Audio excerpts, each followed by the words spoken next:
Welcome to the Nelson Bay.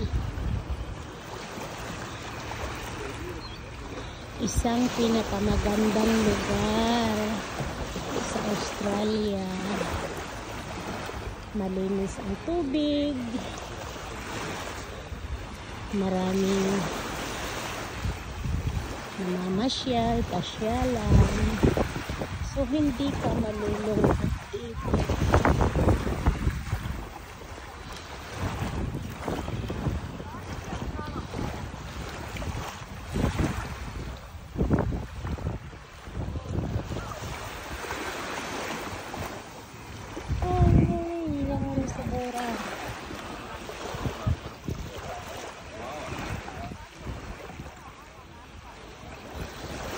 Umagang-umaga pa lang, ang dami ng mga tao dito na naliligo. Dito sila natutulog dahil sa kagandahan ng lugar.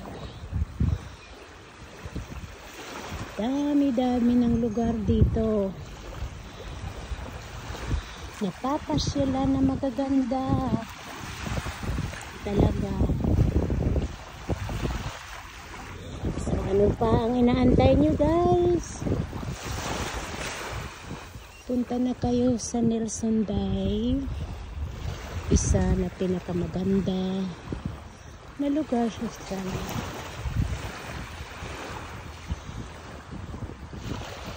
Ang tubig. Ay, napakalinis. Oh, napakalinis ng tubig. Wala kayong makikitang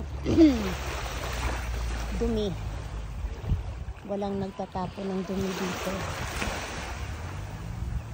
Kasi pag nagtapon ka ng dumi dito ay bawal. At saka yung mga tao dito sa Australia nalilinis. Hindi nila iniiwan yung dumi nila, yung mga basura nila. Hindi nila iniiwan yan. Talagang inaalagaan dito yung lugar. Diba, guys? Sana ganyan din tayo dyan sa Pilipinas. Kaso lang maraming mga pasaway. Pasensya na, ha. Totoo naman yata. Kasali na dyan yung mga mga kamag-anak ko. Mga pasaway.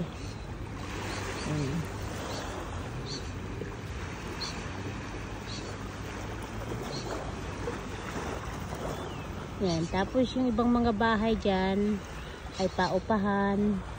Tapos mga hotel na mga iniistihan ng mga tourists na katulad namin. Mga holiday. Ayan, white sun muli dito. 'Di ba mayroon kayo diyan tinatawag na Boracay o white sun sa inyo? Hindi ko lang alam kung iyon yung Boracay sa inyo.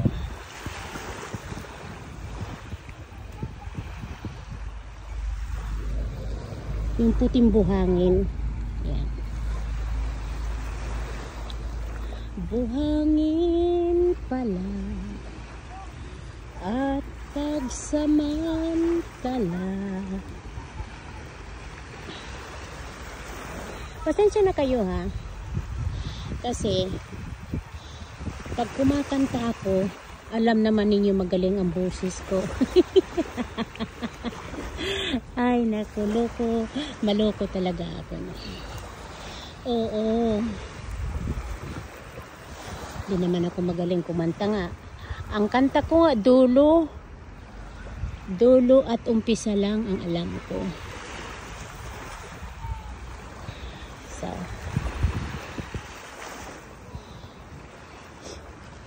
yun lang naman ang alam ko. Kasi hindi ko naman alam kantahin. Anyhow, ipinasyal ko na naman kayo dito sa Australia. Yan ang mga pasyalan, halidihan sa Australia.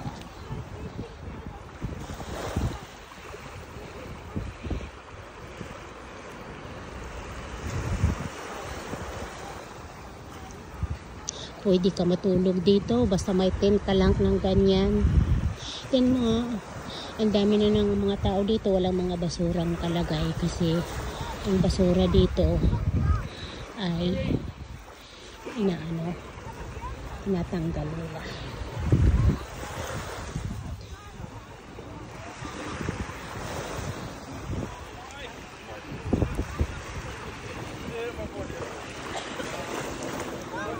Tsaka maganda rin maglakad-lakad dito sa tubig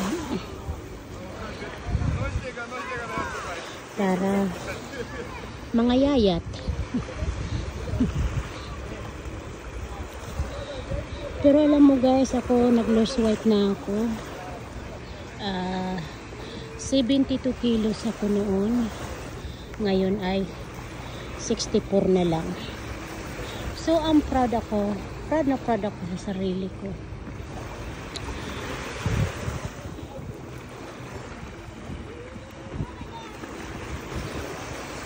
So maraming salamat sa mga suporta muli. Kaya ako sa mga suporta ninyo sa akin ay binabayaran ko sa mga contents ko para maging masaya sa atin. Si Facebook. Ngayon pabalik na ako. Thank you very much guys for watching. And Happy New Year!